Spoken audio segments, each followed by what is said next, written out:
यहाँ आपको बताएं कि लाहौर हाई कोर्ट ने बानी पीटीआई के 12 मुकदमात में जिस्मानी रिमांड कलअदम करार देने का तहरीरी फैसला जारी कर दिया है। तहरीरी फैसले में कहा गया है कि जिस्मानी रिमांड देते हुए कानून की खिलाफ वर्जी की गई। जिस्मानी रिमांड से मुतालिक आला अदालतों के फैसले मौजूद हैं।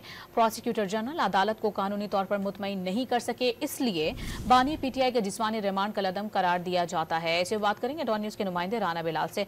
राना बिलाल, मजीद क्या कहा गया है तहरीरी फैसले में? जी देखिए, लाहौर हाईकोर्ट ने 12 मुकदमात में बानी पीटीआई का जिस्मानी रिमांड कलअदम करार देने का तहरीरी फैसला जारी कर दिया है। यह फैसला 5 सफ़हात पर मुश्तमिल है, जिसमें यह कहा गया है कि जिस्मानी रिमांड देते वक्त कानून की खिलाफवर्जी की गई और जिस्मानी रिमांड से मुतालिक आला अदालतों के फैसले भी मौजूद है। अगर मुकदमा नहीं बनता तो जज मुकदमा से मुलजिम को डिस्चार्ज कर सकता है। फैसले में यह भी कहा गया है कि आइन के तहत किसी की आजादी पर गैर कानूनी कदगन नहीं लगाई जा सकती।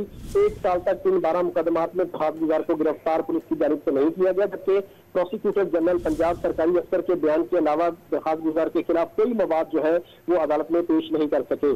फैसले में यह भी कहा गया है कि दरखास्तगुजार के एयानत के इल्जाम को साबित करने के लिए बज़ाहिर कोई ऑडियो या वीडियो रिकॉर्ड पर मौजूद नहीं है और जिस्मानी रिमांड देते वक्त जो जजेस हैं वो आइन के आर्टिकल 10 को सामने रखें।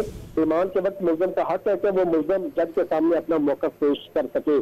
बानी पीटीआई की जानिब से 12 मुकदमात में जिस्मानी रिमांड देने का जो एटीसी का फैसला है उसे लाहौर हाईकोर्ट में चैलेंज किया गया था। लाहौर हाईकोर्ट ने बानी पीटीआई की तमाम दरखास्तों को मंजूर कर लिया था और जिस्मानी रिमांड कलअदम करार दे दिया था। अब इन दरखास्तों पर 5 सफ़हात पर मुश्तमिल तफसीली फैसला जारी किया गया है। बहुत शुक्रिया तमाम तर तफसीलात आगाह करने के लिए राना बिलाल आपका।